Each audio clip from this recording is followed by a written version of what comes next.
I just want to thank everybody for joining. In about a minute or two, we're gonna kick it off. I hope everybody's doing well today. For our folks and friends in the US, hope they had a great Thanksgiving. I guess it's a little bit of a different Black Friday than some years in past.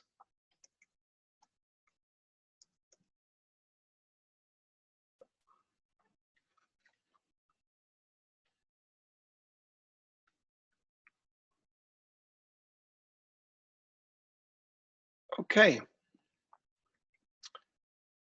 Well, let's kick it off, everybody. Welcome. Thank you so much for joining us today. My name is Quinn Sandler. I am the CEO of Plantiga, and I'm super excited about today's session, really diving into the health and performance applications of Plantiga. We have over 80 practitioners joining us, which is fantastic. Strength and conditioning coaches, athletic trainers, physical therapists, sports scientists, administrators, and other healthcare professionals. And we have people joining us from Australia and New Zealand, from Asia, from Canada and America, from South America, even and Europe. So really grateful for everyone taking the time and joining today. And we've got a really, really exciting session. A little bit of housekeeping first. So we're recording today's session and we'll be sending this out to everybody as soon as we're done. As the webinar is going on, please put your questions in the Q&A box. We'll be doing a little Q&A at the end of the first session with Kaila, and then we'll be doing more at the end with Matt, and then whatever other questions that we have as well at the end. So make sure, please put your questions in the Q&A. My co-host is Lauren Friedman, who's our resident biomechanist. Many of you might know.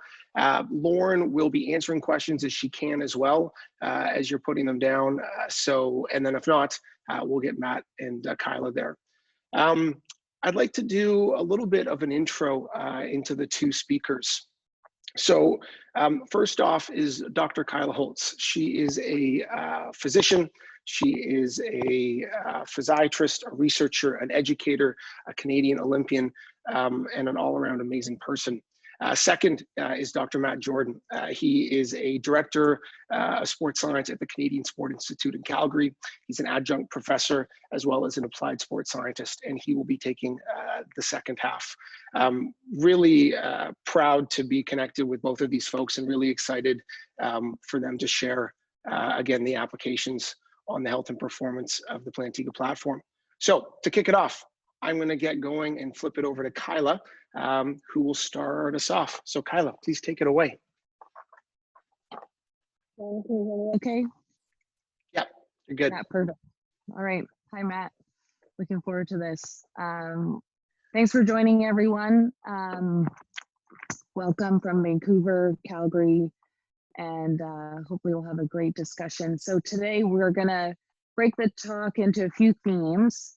I'm just responsible for the blue box there on the left. I'm gonna be talking about the clinical applications of wearables and just give you an introduction into a use case that we use for lower extremity rehabilitation of an ankle injury. It's my job to create a little chaos that Matt can make sense of. And then from there, we can hopefully have a great discussion around some of the data that this wearable generates. So first thing I need to let you know, I'm the Chief Medical Officer of Plantiga. So just assume everything I tell you is biased from that lens. That doesn't mean stop listening to what I have to say. It just, I have some good information to share, obviously, but just know that I'm, excited about this sphere of medicine and really keen on wearables. And I happen to be involved with this company. So today we're going to discuss the power of tracking for health, and in particular, some of the exciting applications for wearable technology, review some of the common clinical use cases for shoe-based wearables, and discuss insights during ankle fracture rehabilitation that can be applied to any lower extremity rehab paradigm. So wearables in health is a growing field. We all have some wearable, if it's not our phone, doing our step count or our watch or some band or ring or shoe insole sensor that is enabling us to kind of be empowered to self-monitor. And with good reason, you know, monitoring improves our awareness, and it may even improve outcomes on a larger scale. This is just 3 pieces of evidence to show that wearables do change something, and it's probably the something we care about. So daily physical activity counts increase with wearable use and a large systematic review and meta-analysis. On a more coaching level, infield gait retraining using a shoe-based accelerometer improved running biomechanics, which persisted during subsequent training sessions, which I think is really exciting. And then finally, clinical features, like we'll talk about frailty as an example, can be extracted from wearables. And Matt will expand on this as we talk about Plantiga's movement score. But just kind of taking a big picture view to health monitoring and self-management, you know, there's kind of 3 big questions that people come with. The first is really performance-based. Individuals wear a device or track their objectives with the question of like, am I getting better or am I getting worse? And wearables can give you some insights into maybe strength reasons why you're improving, adequate recovery reasons why you're improving, and, you know, like the biomechanics paper showed, coaching reasons why you or your athletes are improving. They can also offer some insights into perhaps why your performance isn't what you would want it to be. You know, is the athlete fatigued? You know, are they actually injured but not hurt? You know, and that they're still playing, but they've been nursing, you know, like a tweaked hamstring or something like that. Or, you know, I used to be well, I was an athlete and then I was a coach. You know, we all have these fantastic ideas. And we went to a seminar, we learned something, and now I'm going to apply it to all my athletes because the guy who did it, I really respect them. And then maybe their performance declines. So, you know, perhaps having a device can offer some insights about what aspects of their performance might be affected by a coaching cue. The most common reason individuals see me is really around a question of safety. You know, you can imagine if someone comes to my clinic and they have had an ACL reconstruction and they've been discharged by their surgeon, you know, and they're approaching kind of that 9 months to a year mark, and improving their kind of functional tasks. They often come with a clearance question: am I safe to go back to a sport like soccer or rugby? And so wearables can, I think, cut down on some of the tests that we already have, but then provide some insights that we might not consider. So reasons to go ahead would be, you know, kind of classic ones like a limb symmetry index, greater than 90% or less than a 10% difference between limbs, that athletes are showing that they're able to recover in between really strenuous tasks, and that the return to play program that's been designed for them, they've met the milestones and they're now executing kind of higher level terminal tasks and responding to coaching cues appropriately. So in that case, I would be happy to move them on. Reasons though that, you know, perhaps they need some further assessment and maybe we need to bring in their strength and conditioning coach or therapist at that time would be if, you know, there's some of the fatigue measures that can be gleaned from wearables are showing some red flags. If they're walking in a pattern that reflects more of an injured than healthy limb, or jumping in that pattern or running in that pattern, or if they're not able to handle the like programmed load for them as they move toward return to sport. Those would all be reasons from wearable data that I would be thinking, maybe you're not so safe to move on. The wellness sphere is something I'm also really excited about. because this really boils it down to the patient level. So, you know, anytime that I can engage patients in self-monitoring and making their own decisions based on data, I know we're kind of on the right track to getting them either to avoid an adverse event or returning to the activities that they prefer. So if someone were to come to me, I have a lot of patients, kind of like weekend warriors and aging athletes in my practice. And so I can see how they would use wearables to kind of ask themselves, am I okay to keep doing what I'm doing? Or is there something here that I need to pay attention to? And so some of the things in the literature to pay attention to would be, you know, a reduction in gait speed or a reduction in kind of overall load for the week in their activity levels. So I wanted to kind of illustrate 3 types of use cases. These aren't the only types, but it seems like these are the most common types of use cases in the literature for wearables, and perhaps kind of stretch your imagination for how a device on a foot might be used. So the first is pre-injury performance. You know, of course, there's a whole kind of battery of tests that one could do, but I think people often overlook jump tests as an important pre-injury performance measure. And jump tests are correlated fairly well with sprint speed and running performance. So here's 3 references just illustrating that. The best determinant of 30-meter sprint time in rugby players was reactive strength index. Matt will go through what reactive strength index is in a little bit more depth if you aren't familiar with it. I wasn't when I first started in working with Plantiga. So it's the jump height over ground contact time of a counter movement jump. And aside from RSI, counter movement jump performance is really closely associated with sprint performance, both in basketball and soccer players. I believe this was both adolescent and collegiate athletes. And then single limb vertical jump asymmetry, greater than 12% or that 10% cutoff that we kind of think is healthy, was associated in slower sprint times in youth soccer players. So I think devices can be used to establish a baseline, and I'll illustrate in our ankle fracture rehab case a baseline for an individual athlete, but they could also assist you as a coaching tool or screening selection tool to determine, you know, who may perform well in other physical tasks kind of related to your sport. The second is the no-brainer kind of use, and there's a lot of rehabilitation wearable tools out there. They all kind of give you different parameters.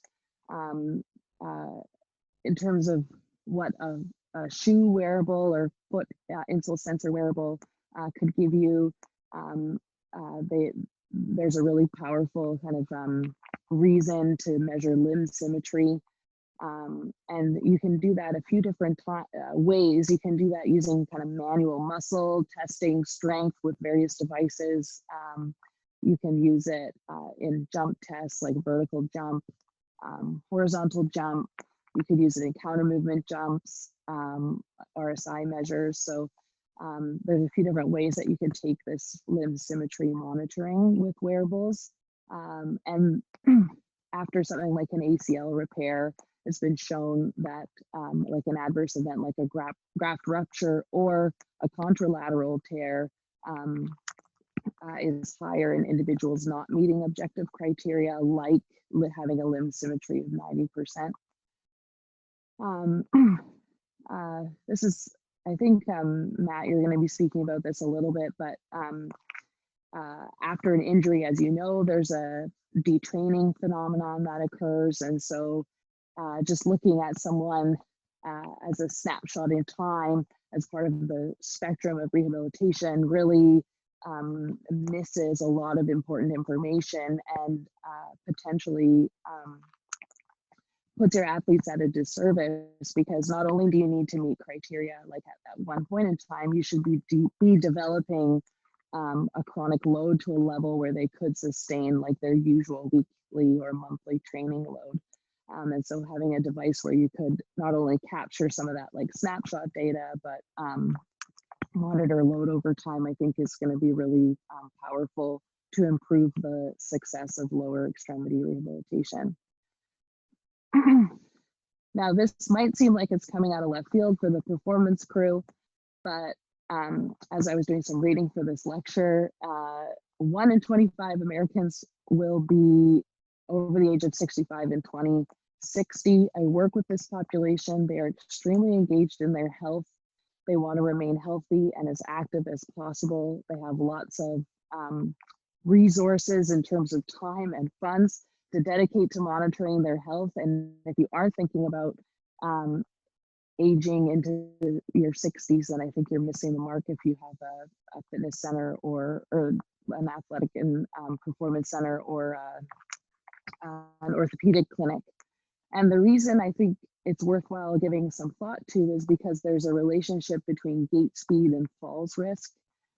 And trends over time can be a marker of frailty. So these individuals walking around the community that might have a reduction in gait speed more than 0.15 meters per second every year are more likely to fall and have adverse events. And so if we can catch them sooner, then it'll just be kind of good all around from a kind of health spending dollars, quality of life for older folks, and reducing the risk of use of hospital resources. So kind of from a public health perspective, it makes sense for people like yourselves to be interested in these frailty markers. So I wanted to walk through a case of rehab monitoring with Plantiga. This is the case of Sean, who had a syndesmotic ankle fracture in November 2019. I did a blog post for Plantiga about this data, so if you're looking for us to jump into it a little bit more closely, then you can always look at that on our Plantiga blog. So Sean had a syndesmotic ankle fracture in November of 2019.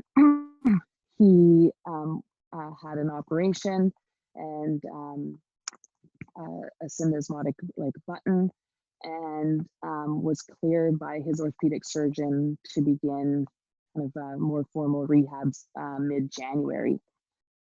So I thought I'd just post the return to play criteria, or return to activity criteria for syndesmotic ankle injuries, because all of us kind of have the ACL criteria memorized, but ankles, there's a different kind of set of criteria in guidelines, and they are 80 to 90% limb symmetry in broad or horizontal jumps, because that really isolates the ankle complex versus the hip knee complex.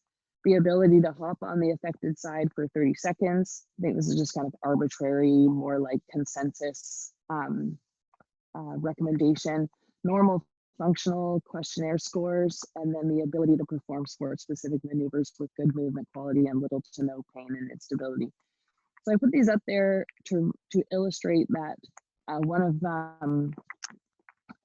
Matt's points in discussing this data, which was, these criteria are really kind of not super evidence, or like hard numbers based. They don't really account for detraining with injury.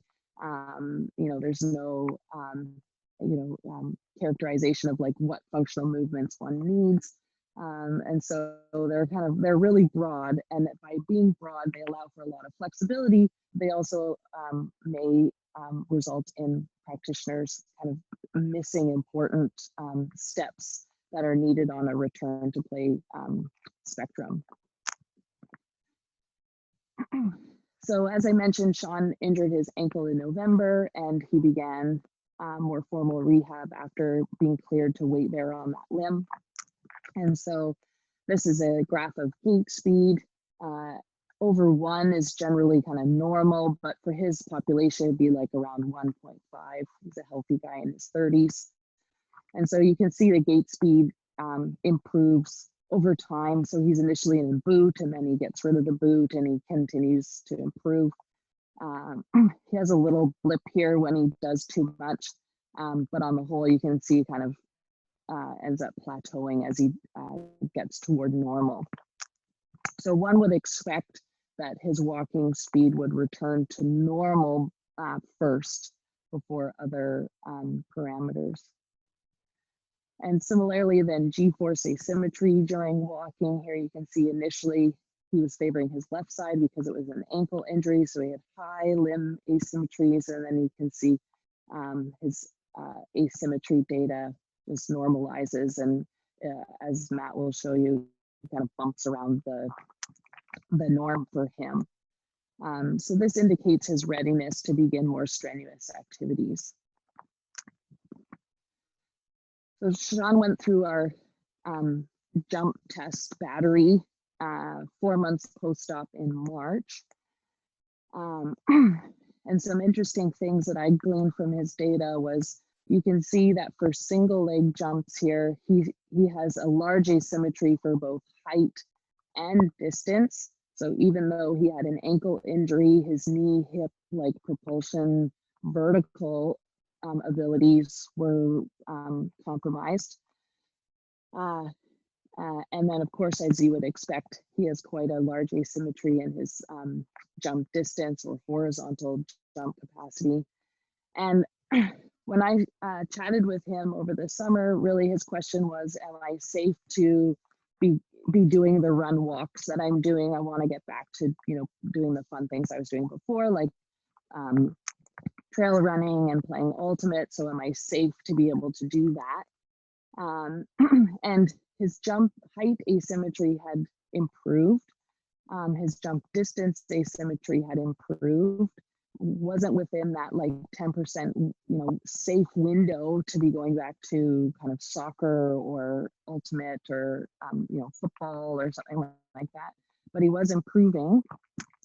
And what came out that I thought was really interesting was that you can really capture how detrained Sean was. So this is his jump height, kind of maximum jump height distance in March versus his jump height distance in June.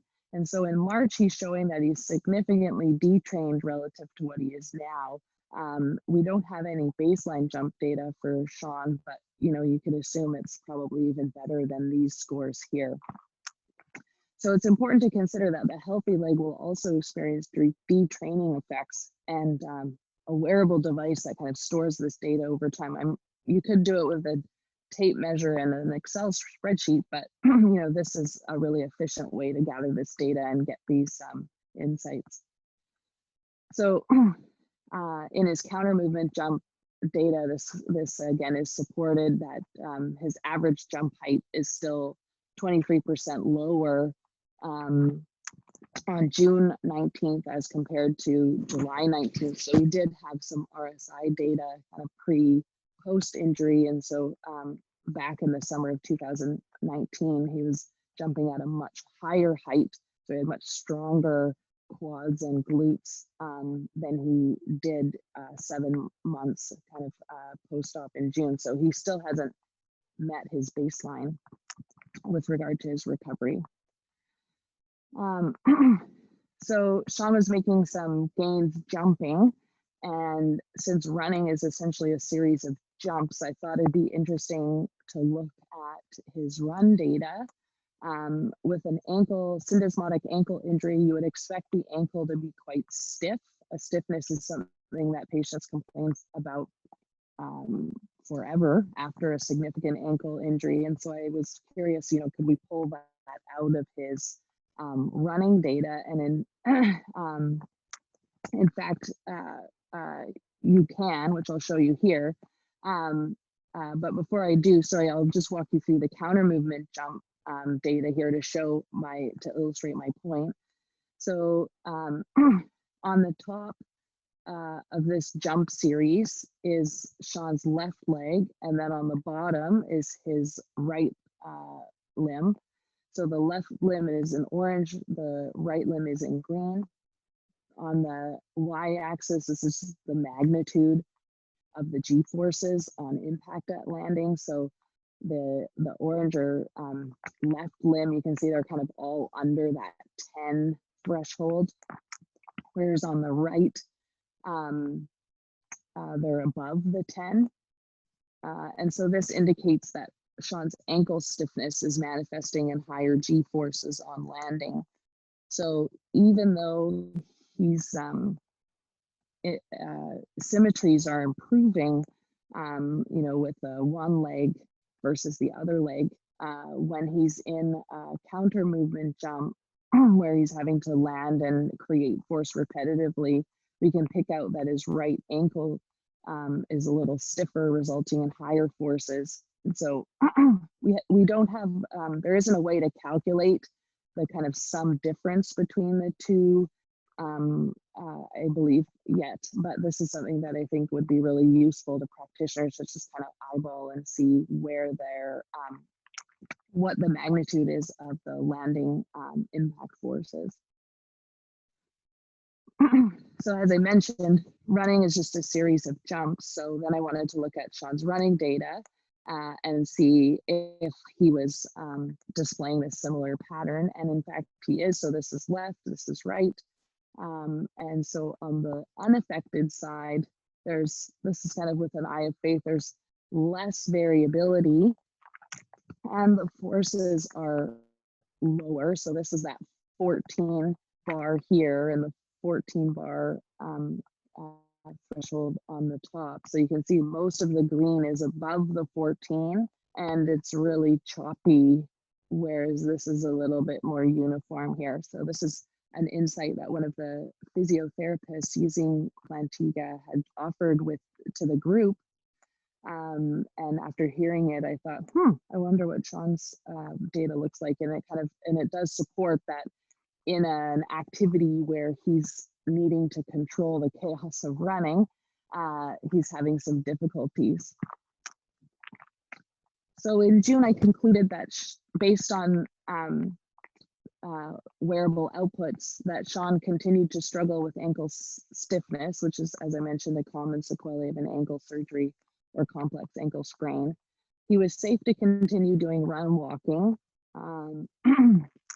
His walk data had normalized, and even though his run looks abnormal, it's still improving. And so I didn't feel that I needed to like hold him back from that. He wasn't reporting significant pain from that progression. He still appeared deconditioned relative to his pre-injury baseline, and his limb symmetries were improving, but not yet meeting clearance criteria. So in my opinion, he should not return to sport without further rehab. And so I thought that he might see an improvement in his performance if proprioception and coordination were more of a rehab focus. So I told him, like, get out of bed and put your injured foot down. Always take your injured foot up on the step first, you know, things like that. I felt would improve his coordination and proprioception more so.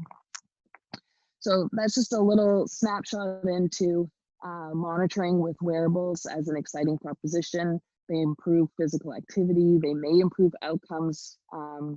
We need larger studies to validate that. Common use cases are performance, rehab, and wellness-based applications.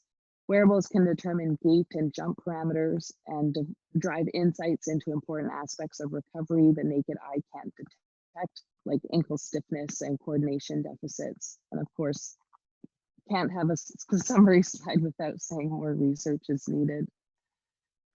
So I think we were gonna maybe pause there and take any questions you have. That's awesome. So I got one question that came in from Nick. He was asking, what is how do you actually implement Plantiga in a clinical setting? That's a great question. I think it depends on what clinical setting you're talking about. You know, in my office where I'm seeing a patient every half an hour, you know, it'd be tough as a diagnostic tool to implement it. So I've been a big supporter of this Plantiga Labs model where, you know, I don't take a patient's blood work here in my clinic and like run it through the lab equipment and then say your complete blood count is 120 or whatever, you know, I send it to the lab and then they generate that data. It gives me a report, and then I'm able to make suggestions based on the report. So in my clinical setting, I think I would like to see more availability and use of that data in that way. I think in a physiotherapy clinic, it seems that the best use is kind of incorporating it into that initial assessment. And if you're in the US, there's a fee code for that, a CPT code for that. And then having kind of scheduled monitoring and using it more as an assessment and rehab monitoring tool.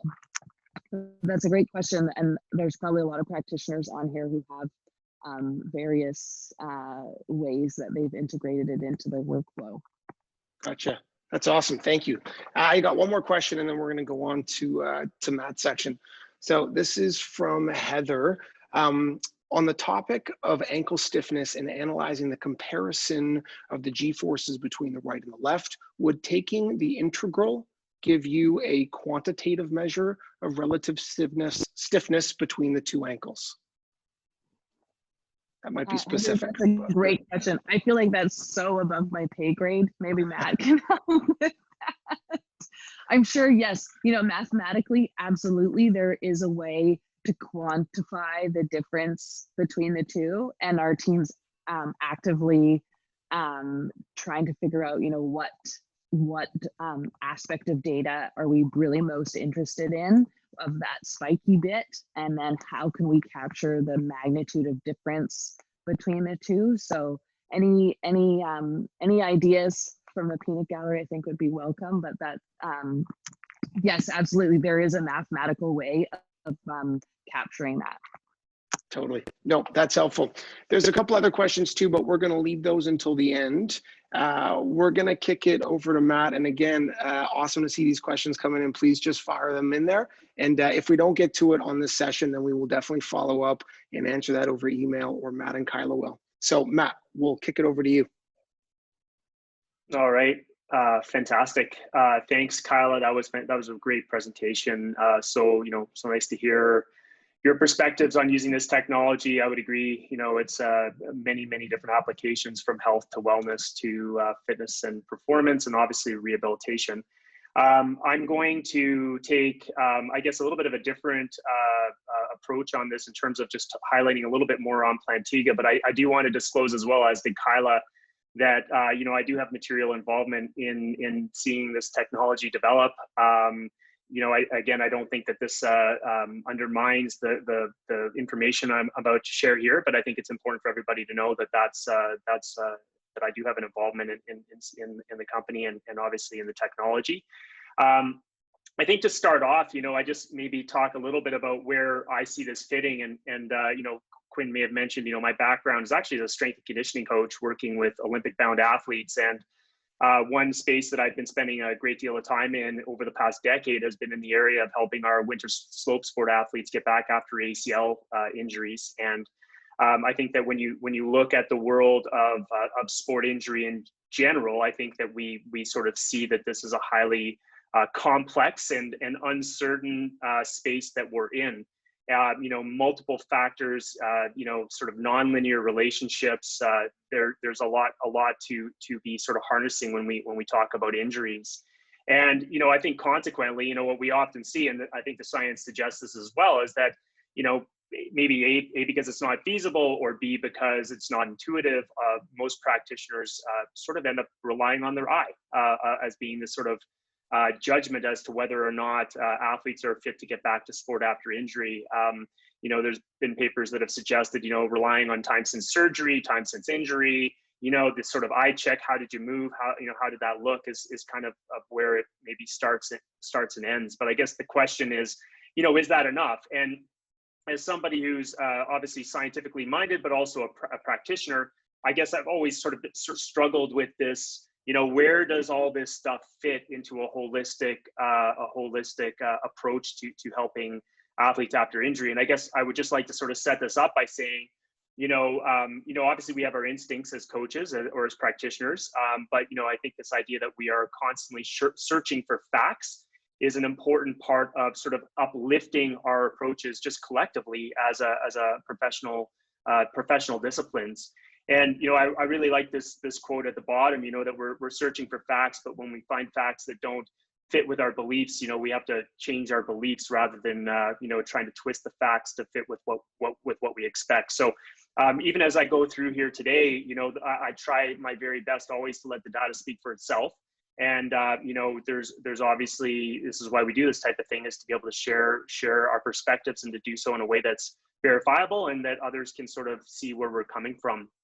I often say too, another aspect of this as a practitioner, because we'll get this question about like, well, where does the wearable technology fit into the big picture? Where does even assessment fit? And I'd like to propose this idea too, that maybe Sherlock Holmes had it right all along, right? What did Sherlock Holmes do to figure out, who killed the butcher, right? He showed up to the scene of the crime. He had his magnifying glass, his DNA kit, his fingerprint kit, and he was looking for clues to be able to arrive at a plausible explanation for who killed the butcher. And I think in a very similar way, a lot of practitioners are operating in this sort of scientific paradigm. It's more of a Bayesian approach, right? What we're doing is we're moving from a set of observations, hopefully objectively determined observations, where we can arrive at a plausible explanation for what is our best next step to be able to either, use exercise or physical training to help mitigate a deficit, or potentially make a decision about when an athlete is ready to return to a high risk environment. So hopefully this kind of frames it up. And, from my perspective, I'm very fortunate. I've got a lab at our Olympic Training Center at the Canadian Sport Institute, Calgary, that's well outfitted with, force plate systems and EMG and dynamometers, so we can measure hip strength and quad strength and hamstring strength and all these things. But I often say it's the coach's blind spot or the practitioner's blind spot, is that you do these measurements, let's say in September, on a winter sport athlete like a skier, and then they head off into the winter, and then sometime in February they hurt their knee. And what we're trying to use is this data that we've obtained in September to kind of understand what is associated with injury down the road. And that blind spot of when the athletes or the clients leave your training center, your lab, or your space and head out to the real world is really where all bets are off, because we don't have the capacity without wearables to really obtain that sort of objective information. So I think at this stage in the presentation here today, it's really meant to be a high level view, but I do want to talk a little bit about Plantiga, specifically about some of the technical bits of information about the sensor. Oops, skip there. It is an IMU that's placed underneath the midfoot. It's velcroed into a flexible, thin insole. These IMUs can also be placed into custom-built orthotics or insoles. Lots of effort has gone into ensuring that these are time synchronized and calibrated. We actually have one of our staff members on the call here today who literally calibrates these sensors to ensure that that the measurements are as accurate as possible. It's sampling more than 400 times per second, so 400 hertz. I think it's 412 hertz is the exact sampling frequency. And basically, it's got onboard storage, so it's not a Bluetooth or wireless data transmission. Which sometimes when you see that, you're like, oh, that's kind of a pain. I wish I could just have it transmit to my phone or something like that. But the challenge there is that very often, with high sampling frequency, you get data fidelity, but it makes the Bluetooth and wireless transmission really challenging. You can get the raw data, as Kaila showed. You can get processed data, which is coming from Plantiga, and this is also available in a dashboard and can be sort of generated into a PDF report. It's got the capacity to measure walk, running, and a variety of jumps. And it's also got a machine learning based algorithm that can do sort of automatic human activity recognition, which is sort of a neat feature of the Plantiga system. Another part of Plantiga is this focus on baseline profiles and recovery profiles. So this idea that before injury, you're able to obtain a baseline profile of an athlete or a group of athletes. I always knock on wood, we never want to see athletes get hurt, but invariably that's a part of sport. But the idea now is that you have something to compare your injured athlete to based on their baseline profile, and to monitor recovery across a whole range of metrics that and measures that might sort of pave a continuum. I always lament that return to sport testing has always seemed sort of to me like a final exam. athletes cram and they study hard, so to speak, and then at 9 months they are put through a battery of tests. Let's say it's an ACL injury. You pass the test, it's a high five, you pass the exam, and away you go off into sport. And in many cases, especially in alpine ski racing, the highest risk for re-injury is actually 2 years after that first ACL reconstruction. So, what does 9 months tell you really about maybe the highest risk for injury, which is sometime down the road? So this idea that we can look at health, sport, and performance with a wearable technology and monitor in the real world is kind of the I guess the value that I see in a wearable technology like Plantiga. Of course, if you're asking, presenting this type of information, I think everybody's concern always with wearable technology is about the accuracy of the system. And I just wanted to sort of paint this in a dartboard format to talk about this notion of, accuracy and precision, where you could imagine, throwing dartboards at the dart, and you're trying to hit the bullseye. These 4 diagrams sort of show what we're talking about in terms of, accuracy, precision, and where maybe a wearable might fit is sometimes we compromise a bit of accuracy in order to get the higher feasibility of wearing this type of sensors in the real world. So, again, our efforts here now have to be around validating and ensuring that we understand the measurement error with this system, so that we can help practitioners, including ourselves, make the right decisions about what's happening. Now clearly, the hardware is very important, right? We need to make sure that sensors are cheap. You can buy IMUs over the internet for not much money, actually. But again, it's not just a matter of getting an IMU and sticking it underneath your foot and away you go. I think a lot has to go into ensuring around things around data loss, battery life, ensuring the durability of the hardware itself. All of these things actually take a monumental amount of investment, and I think they're very important questions. But the other thing that I wanted to touch in upon is that, again, some of the projects I've been involved in wearable technology, what will happen is you'll use an IMU, and then you'll, let's say, synchronize this IMU with video, and you'll look at sort of features in the IMU signal itself, let's say the acceleration signal, and you'll use this aligned with video to be able to sort of extract features from the raw IMU data. And of course, that is absolutely possible with Plantiga. And I think Kaila did a great job of showing that with respect to Sean's rehabilitation, where you could extract these features. But what really distinguishes Plantiga, in my opinion, from other wearables is the use of machine learning.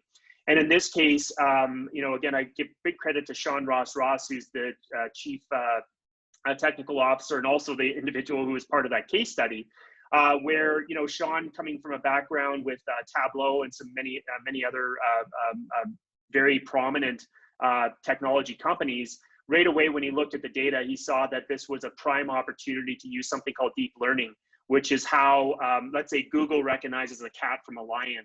So basically, it's pattern recognition algorithms that are able to extract features from the accelerometry and IMU data that's coming in to be able to drive insights. And that's a key difference with the Plantiga system. One of the algorithms I wanted to touch in on is the one that actually detects when your foot is on and off the ground. Now, you might think this is a relatively trivial thing to do, right? You just, look through the signal and you try to figure out which peak is associated with ground contact and takeoff, and away you go. But I think anybody who's done any sort of biomechanical research will know that humans really throw a curveball at us because we're variable in how we move, and we're also quite different between individuals. So a different strategy means a different signal feature. And consequently, these analytical algorithms can be really hampered by exceptions to the rule that occur all the time. So the machine learning algorithm that Plantiga uses is called GRIN. And GRIN is meant to be able to detect when the foot is on and off the ground using these machine learning algorithms. And I just want to sort of highlight in on where this approach might take us. So let's take the reactive strength index as an example. You see a video of a common test to measure what's called the modified RSI, to cyclic or consecutive counter movement jump. Reactive strength index is huge in my world of strength and conditioning and performance coaching. I mean, we've been using that measure forever to look at plyometric ability, because it assesses your capacity to rapidly reverse this eccentric movement and put it into a concentric or propulsive movement. But increasingly, this measure is becoming known in circles of rehabilitation as a good marker of let's say, performance readiness after sport injuries like ACL tears and ACL reconstructions. The data that you're seeing on the right hand, there's 3 panels that are shown. Hopefully you can see my cursor as I hover over top of this. But the green version that you see here, it says the old version. This was the first iteration of the GRIN algorithm. And if you, anyone who know anything about machine learning, you'll know that sort of things improve with time. And you'll notice that when we look at the percent error in RSI from the first version of GRIN over to the second, we see a relatively marked improvement in the accuracy. That's also depicted by the fact that that box plot is narrowed and tightened up, suggesting that the system accuracy has improved. And indeed, when we look at this, and this is actually comparatively done using force plates. So we have a set of dual force plates, AMTI force plates in our lab that we use to collect this data concurrently with the Plantiga system. And what you're seeing on the bottom is the regression between the RSI measured with force plates and the RSI measured with Plantiga. The left panel showing the first version of GRIN, and the second panel where you see the R-squared of 0.99 showing the second version of GRIN. Again, suggesting the fact that machine learning algorithms tend to get better with time and with larger data sets. You may also be interested in the idea of the spatial and timing of when the foot is on and off the ground. I won't go through this in great detail, but you can obviously look at the presentation after, or we can send you this table. But it's showing you the measurement error of Plantiga in milliseconds for basically the timing of jump, takeoff, and landing, walk and run, push off, and the touchdown in walking and running as well. And from these metrics, because of the machine learning algorithm, there's a whole suite of biomechanical variables that are being predicted, including stride length, ground contact time, stride frequency, and limb speed. These metrics do need validation, but it gives you an indication of where the system's heading. Another interesting piece about Plantiga is the capacity to obtain instantaneous speed. And I've actually posted about this a couple of times. I wear the insoles myself, just sort of in like I mean, I like to run and box and do stuff. I'm not a great athlete, but hey, trying to stay fit. But what's been nice is sort of looking over, let's say, a 6 or 7 kilometer run about, my speed throughout the run, my ground contact time. Some of the biomechanical variables are really interesting from a self-monitoring standpoint. And I found that the speed algorithms have been quite helpful to look at sort of the speed profile over a longer duration event, like let's say a 6 or 7 kilometer run. The accuracy with the system is, it's reasonable, but you notice those error bars are kind of high. And one of the reasons for this is that Plantiga is trying to find when your foot hits the ground and reaches that sort of a zero velocity stamp time point in the stride. And just given the fact that, we are variable in how we move, we do see that, there's some work there to tighten this up. And that's in the roadmap for 2021, is to improve the accuracy of the speed algorithms. But taken today, I mean, again, this is anecdotal. The data that I showed there was preliminary data that we collected from our training center. But, based on sort of anecdotal basis, just using this myself with either my athletes or myself, it appears that the accuracy of the system is reasonable, especially more for what I would call sustained cardiovascular activity rather than sprinters or high level athletes who are sprinting. That is something that we're still working on, and we still need to do the work there to validate that the accuracy for measuring speed in that situation. As I wind down here, I just want to quickly touch on how Plantiga can be used from the standpoint of measuring these recovery profiles after injury, which I find for myself particularly valuable as a practitioner, where my athletes will spend a little bit of time with us at the Institute in Calgary, but then we'll be largely, across overseas or on the road, competing and doing what they're doing, basically outside into my blind spot as a practitioner to sort of monitor recovery after injury. The data that you're seeing here on the screen is some descriptive statistics looking at approximately 15 athletes with ACL injury, and just over 300 non-injured athletes, all of whom have performed the Plantiga tests. And in this case, what we're showing on the left side is the G-force asymmetry. So that's the peaks that you see at takeoff and landing for consecutive counter movement jump, and then single leg jump height on the right panels. And you'll notice that in both cases, both for the bilateral jump and the single leg jump, that the interlimb asymmetries for the ACL reconstructed groups, the black solid line, there's actually the median for the group. You'll notice that it's higher than the non-injured group. So this plot serves two important things. Number one, it suggests that there is a difference in the interlimb asymmetry measured when we look at sort of an ACL injured group and a non-injured group. Plantiga's metrics detect a difference between those two groups in terms of the left versus right asymmetries. And the second thing I think it does as well is it starts to paint a picture for people who say, well, what's really normal for a non-injured athlete? Because that question often comes up, like, what are we looking for? Like, what's typical? This data now shown for more than 300 athletes on those right box plots where you see control written underneath, provides an indication of what the typical range would be for these interlimb asymmetries that we can obtain from Plantiga. This slide here is also showing the asymmetry scores for ACL injured athletes and non-injured athletes. Again, the same data set, comparing from running on the top panel, walking on the bottom panel across the impact force or G-force asymmetry, stride length asymmetry, and swing time asymmetry. Again, you do see some systematic differences that appear, especially in the runs. Notably that there is you know, again, if you think about it from the standpoint of, let's say, swing time, we're looking here at, you know, probably the fact that there's some variability in terms of how ACL and non-injured athletes move. And there's also some indication, obviously, here that, especially in walking, that is as sort of like characterized with the jumping, that the ACL injured group is presenting with these higher asymmetries on average. But we need to do some more work here beyond just the descriptive statistics to really sort of start to look at how this fits into the overall rehabilitation and recovery after return to sport. I thought I would plot this out just to kind of show you what this time course recovery might look like for ACL injured athletes at various stages of the recovery after ACL reconstruction. The blue dashed line is just a smooth line that's fit between three subjects who obtained multiple measurements over the course of the rehabilitation. And this just sort of shows you across 4 biomechanical measures coming from Plantiga, the time course change in some of these biomechanical variables, specifically the between limb asymmetry, as we move through time and sort of depict this recovery rate for individuals after ACL injury. So taken at face value, I think what this is sort of suggesting is the value of using this system, similar to what Kaila showed on a sort of N=1 case study example of using this for tracking athletes with ACL injury. Just quickly, here's something from my own data that I thought I would share. Again, I've been using this in my own runs now for a while and really enjoying it. But I wanted to kind of paint the picture here of that N=1 reality when we're studying humans and wanting to sort of get into that individualized approach to flagging potential issues or concerns. It's just kind of interesting to note when you look at my profile.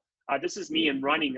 Typically, I'm sort of a little right side dominant, probably 3 to 4% consistently over my 6 to 7K runs, my easy runs.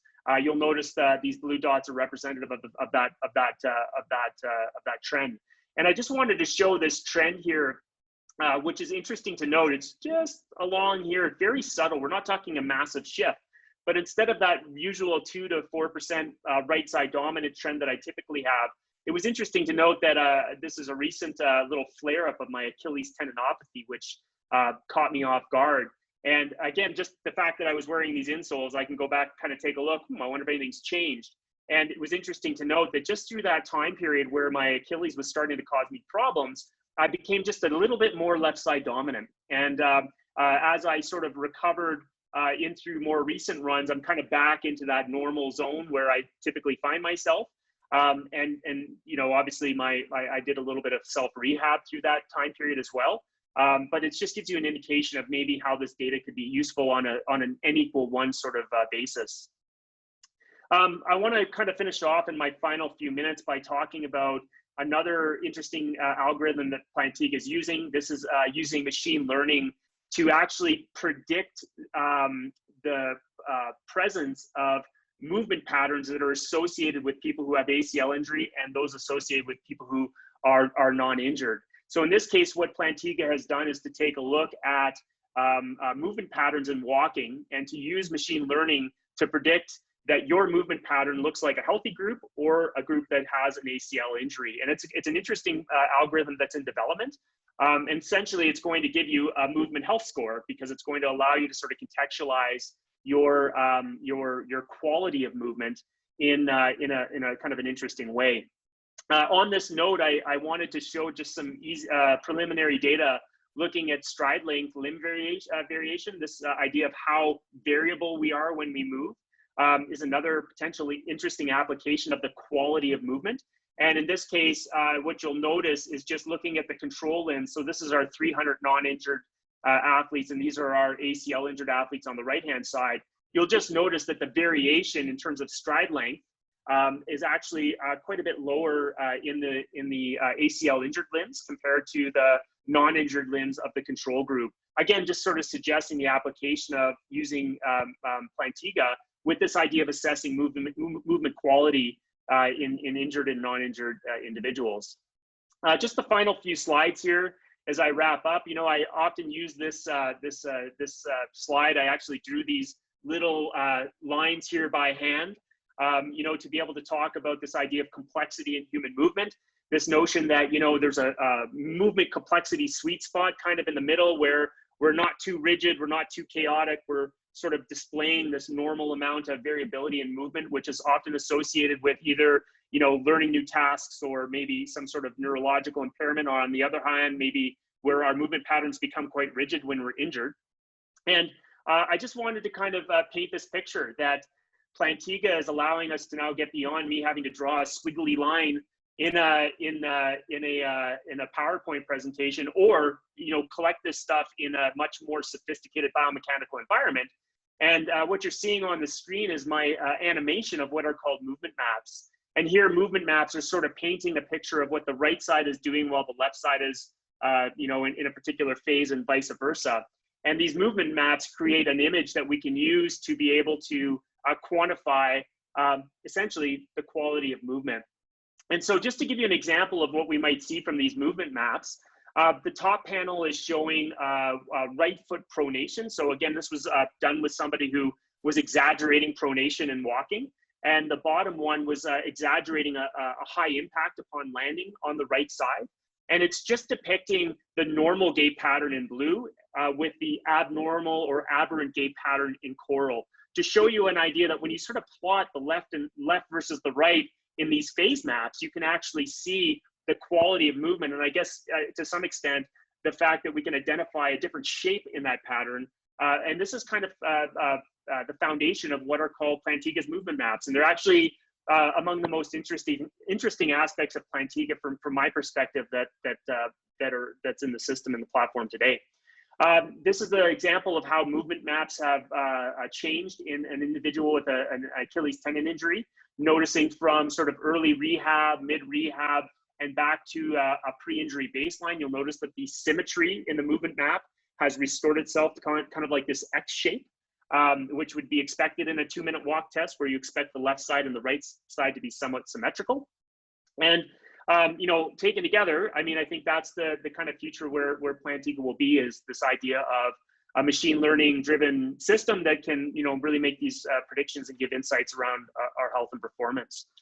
So just to wrap up, you know, I'll just say that, you know, number one, thank you so much to everybody who are, you know, attended here today. Thank you, obviously, Quinn, for having Kaila and myself. Kaila obviously took a really nice perspective on the clinical applications. You know, I tried to sort of dovetail off that into the big picture about how this stuff fits and give you some details on Plantiga, including some of the preliminary validation data, which I think is absolutely critical for us to appraise this as a community. And then lastly, to give you some maybe future directions for Plantiga in terms of how their platform can help us drive insights around recovery and health and performance. So with that, thanks to everybody. And I think we'll probably open it up to questions. Matt, that was awesome. Thank you very much. I got a question here from Kyle, just asking kind of how would you start implementing Plantiga in a team? Yeah, I think, I mean, I mean, sorry, I just hopped in there like for some reason I've got that, I've just been speaking, so I keep speaking thing going in my head. So sorry, Kaila, jumped in there without seeing if maybe you want to take the answer first. But so far I will just continue on with my notion, my thought. Yeah, no, great question, Kyle. My thought is currently is I think that on a team level, now Plantiga has got some pragmatically, right? Like you can inside the app select multiple people getting tested at the same time. So you could imagine having your athletes on the field of play. You know, you have 10 starting athletes. I mean, illustrative language. You select your 10 athletes. You say you want to run, click start. 5, 4, 3, 2, 1. Okay, guys, let's go. And out they run. And let's say they're doing a 40-meter, you know, sort of a tempo run or what have you. So that's kind of the logistics of collecting the data. But I guess the question is, well, what are you going to do with that? I mean, number one, you can obviously quantify performance off of that, right? So you could look at, you know, speed and ground contact time and those sorts of things. But I think where I would be interested in going is trying to establish what a baseline movement profile looks like for your athletes. And to that end, using wearable technology, some of my colleagues at the University of Calgary have looked at how many run tests, how many walk tests, how many jump tests do you need to sort of characterize a movement profile using wearable technology. This is a published peer-reviewed paper. I'm happy to share the reference after, but the number that was arrived at in that particular study was 5 tests as being sort of sufficient number of tests to be able to sort of characterize that pattern. And so my approach would be to sort of build these baseline profiles and figure out what my athletes look like. You know, you can't make it a decision off one single test. You know, you get your 5 tests, and then you can start to understand the strategies that people are employing when they run, alongside some of the performance data that you're obtaining from the system. And that could include the left and right asymmetries to be able to identify people who have high asymmetries on one side or the other. That's helpful. Yeah, Kaila, please. So I played softball at UMass Amherst, which is an NCAA Division I program, and then stayed on as the assistant coach and like learned how things really worked. And so in an NCAA model or even professional sport model, I see wearables are useful for testing, like baselining your athletes, and then they can also be useful for monitoring. Like we had several ACLs that were coming back on the field. We had a really stubborn stress fracture in an athlete who was like our best base stealer. So you can imagine that was like a really important person to keep on the field. So I echo Matt's suggestion for baselining. And it's good to know, Matt, that you need kind of like half a dozen tests or so to create a baseline profile. But then on a kind of daily basis, I think identifying some of your higher risk athletes to use the system for load monitoring or fatigue monitoring, you know, so in sports where kind of down the stretch, I think like maybe soccer, where you could get into some like overtraining syndromes or something like that, then using, there's an established line of research looking at RSI for fatigue monitoring. You know, again, if you have a high risk athlete,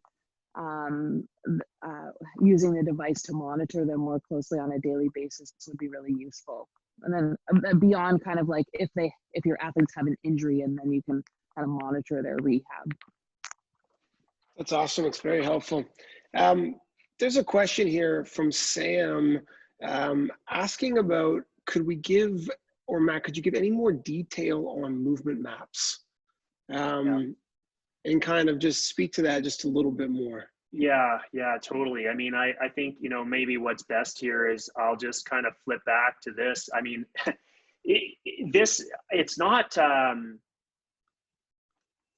mean, it's simple, actually, when you think about it. And I don't know why it took me so long to wrap my head around it. It was actually Sean Ross again who came up with this. And he said, you know, hey, I was going to plot the one side compared to the other, just to see, you know, what's happening with these signals. And you know, when I first saw them, I was like, oh, this is brilliant. I think this is really cool, because what it's allowing us to do is obviously compare in these sort of cyclical type movements like walking and running, is you can compare presumably where you expect the left side to look a lot like the right relative to the other as you're moving along. You can compare the picture basically that would bring.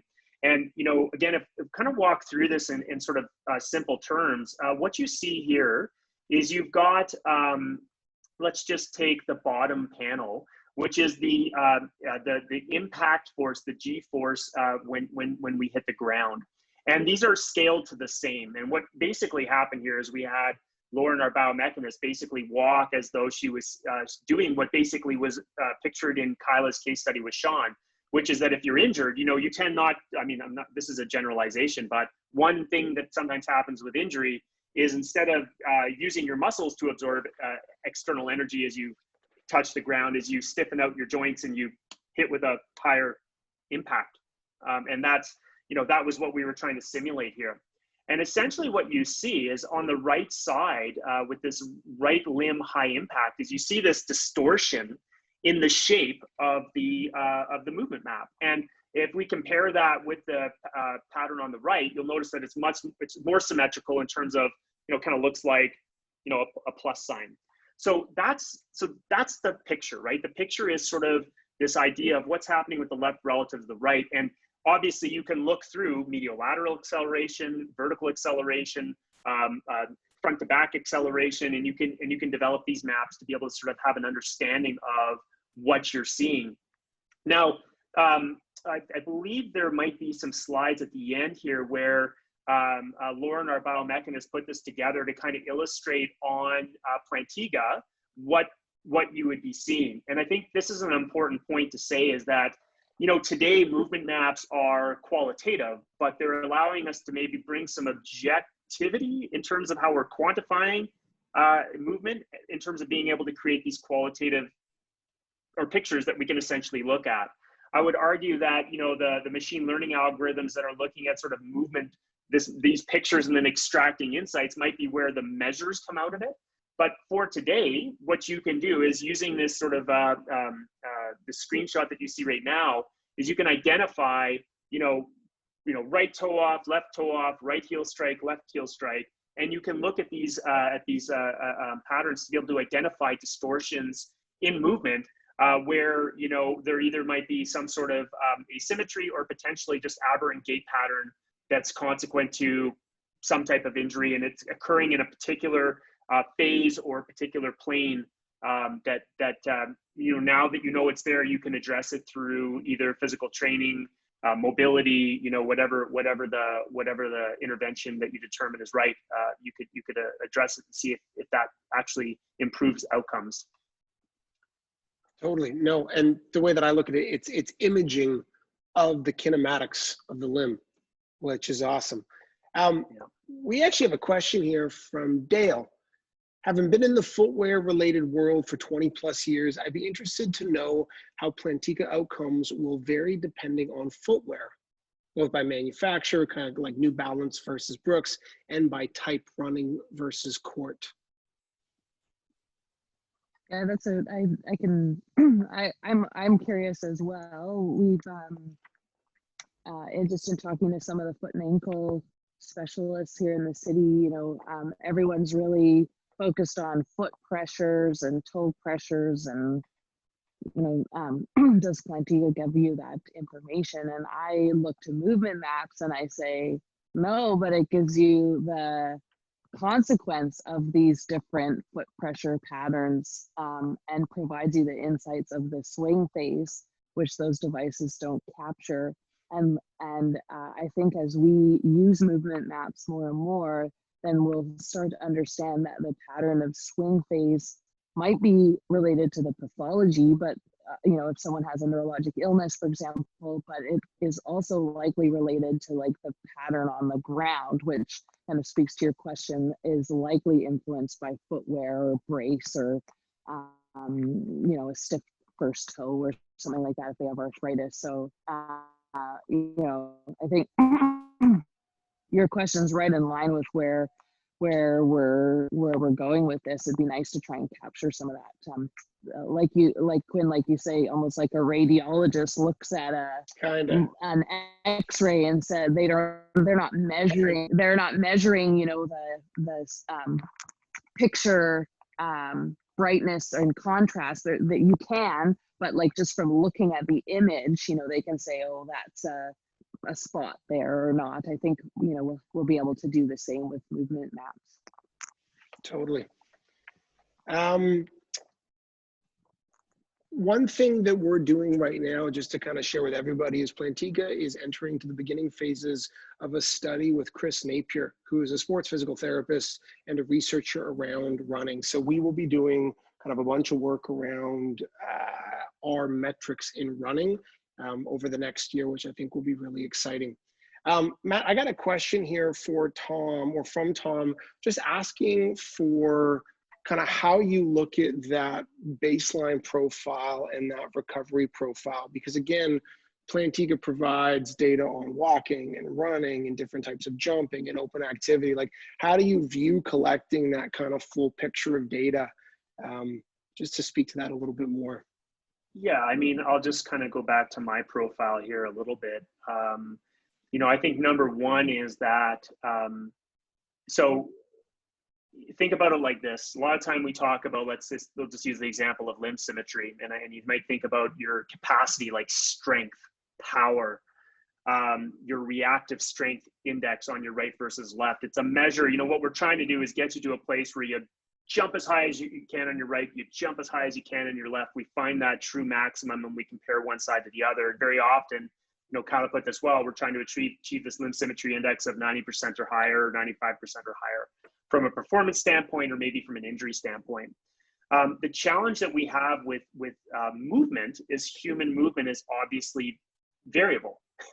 Every time I go for a walk and a run, look at my asymmetries, they're not always exactly the same, right? They're fluctuating, they're changing. And so the question then becomes, you know, what is my normal pattern look like? And I think that's the idea here of baselining is, you know, you've got to get a picture of what is normal, right, for this particular person.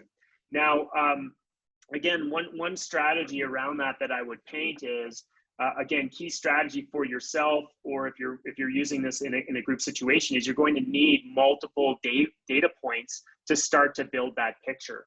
And I think that as you build that picture on a group of athletes and you're in that environment, you're going to be able to start to tease out, you know, what are typical patterns that are associated with that particular individual. But on the other hand, you can also start to use some of these reference values that we're obtaining from the 300 plus non-injured control athletes that are in the Plantiga data set, where you can start to see that reference range for what baseline is. So in the event that you're like, listen, I don't have time to run 5 tests or 10 tests, now what you have the opportunity to do is maybe to turn to some of the normative data to be like, okay, so I've run 2 tests or 1 test. Is this person within the normal bandwidth of what we might see for a non-injured person? And now you can start to enact some of that decision making, like the Sherlock Holmes idea is, if you find something that doesn't fit like it should, right? The question then becomes, okay, just like Sherlock Holmes, what are you going to do now with this information to advance your understanding about the situation that's in front of you, to be able to sort of strategize on ways that you can mitigate the potential issue? Now, in terms of recovery profile, I think this is something I'll just say that Plantiga is looking to build in 2021 to the best of my understanding and knowledge, is that, what I think part of what the app eventually will be able to do is start to build out your typical patterns as an individual. And in that case, the idea of flagging baseline and recovery profiles can now be done with respect to some sort of individualized approach. And I think that's an interesting application of this, because I think what we really care about is, if you've got an athlete who's at baseline, you measure them to be a certain way, then they get hurt and now they're recovering, and let's say they're back on the field of play and they're playing soccer, playing football, what have you. You'll want to know when maybe a regression has occurred and maybe they've actually trailed back towards, earlier in the rehab, or whether or not they're staying where they should, or whether or not that baseline profile is even a reasonable end goal. Maybe you have another goal that's in mind because you noticed something with the baseline profile that actually suggestive of something that could have been maybe a contributor to a performance gap or even an injury. So to that end, I think pipeline down the road, there's lots of ways that this is going to be contextualized inside the app. But for today, hopefully that gives you a few strategies on how you would paint that out. And I really like to see individual profiles, 4 or 5 baseline tests, and start to sort of get a picture according to normative data about where that person fits in the scheme of things. That's awesome. Very helpful. We got one more question. So this is coming from Mitch along the lines of Dale's question. How does the drop of the shoe apply as well? So if the client is wearing multiple different shoes, does this affect their mapping? So I guess that goes back to the movement maps, and does different footwear affect that? Yeah, and I mean, I think Kaila hit the nail on the head. I don't think we know the answer to that yet. Yeah, you know, Kaila, I don't know if you have anything else to add. I mean, obviously, like, let's take some bench cases. Suppose I decided to go do a run in a pair of ski boots, extreme example, compared to wearing flip-flops, compared to wearing, you know, my running shoes. I'm sure those two ends would be highly different. But then there's that range, I think, where the question is sort of pertaining to. It's like, well, what about if you're wearing, you know, court shoes versus running shoes that are much more cushioned versus, let's say, a military grade boot? And I just don't think we have the answer to that yet to really provide a clear response. No, the way that I would look at it is the simple answer is yes, but it still reflects what's happening at the foot. We just don't know past that just yet. I think that probably brings us to the end. Is there kind of any last words from Matt or Kaila that you guys would like to say? First of all, I appreciate everyone taking their time on this Friday and joining. It's something that we don't take for granted. We appreciate your time and your energy and your questions. It means a lot. So maybe I'll just kind of let it, one final comment from Matt and Kaila, and then we'll wrap it up. I think, go ahead, Kaila. Go ahead, and then I'll let you close, Matt. Yeah, thanks for organizing, Quinn, and I know Lauren and Nick behind the scenes have been working hard. We'll just say that we're hoping to, you know, have other speakers and topics to address some of the questions that have been coming in to the team. So if there's something that you'd want us to address, then please reach out to them and we can, you know, hopefully meet that need. But, you know, Matt, it's always really great chatting about data and big thoughts with you. And so thanks for your time too. And I'll let you take it away. You know, Quinn, sorry, I'm just going to say one thing. Sam Leslie, who's, I've never met him in person, and we've been sort of corresponding over Instagram and social media or what have you, just trying to, I guess everyone was trying to understand, like, we're trying to use this new technology to understand how it can help. But he was interested in sort of seeing how Plantiga lines up in terms of the phases of running. And I just wanted to show you this quickly. Sorry, it's not a closer, but I just wanted to quickly show. This is synchronized with the right foot. So don't look at the left. This signal has nothing to do with the left, but it's showing the vertical acceleration, the front to back and side to side acceleration in running. And you'll just notice the features in the signal as it aligns with video. And all I want to say, just as a quick thought for people who are out there, is your pods are synchronized with the clock that's synchronized on your iPhone. And so being able to combine video, either using a program like Dartfish or what have you, and the signal, you know, you can start to extract, similar to how analytical algorithms work, start to extract features and line them up with the signal. So anyways, I just wanted to show that for Sam, because I think that was a question that he was asked.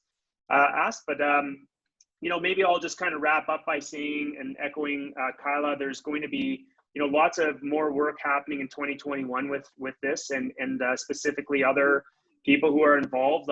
Quinn mentioned Chris Napier, there's Nico Berg, Paul Robbins, and others who are also really helping to sort of advance our understanding of this. So I'm excited to listen to them speak. And I would just go back and say, listen, you know, at the end of the day, we've got this blind spot, right? We go either, we don't have equipment, so we're using our eye. You're in a strength and power lab or some sort of clinical based setting, but you can't really track your athletes when they get outside of your environment. And I just want to say that this is kind of the advantage of something like this is obviously it goes inside your shoe, and you can sort of start to extract these measures from the real world. I think it's exciting. There's more work to be done, certainly around validation and looking about how this fits. But yeah, my final parting words are stay tuned, and definitely we'll have more. I think there will be more content to come and more knowledge to share. So thanks very much, Quinn. Appreciate it. And thank you, Kaila. Okay, so final words, guys. We'll be doing another one of these kind of beginning of next year. Obviously, if anybody would like to learn more about the actual system in terms of technical specs or applications, interested in trying it out, please reach out to us. We're going to send an email after this for everyone that attended with email addresses for Matt and Kyle and myself and other people on the team, as well as a link to this actual video. And really do not hesitate to reach out for anything anytime. So again, thanks everybody. I appreciate it. Have a wonderful Friday and a great weekend. Bye-bye. Thank you. See ya.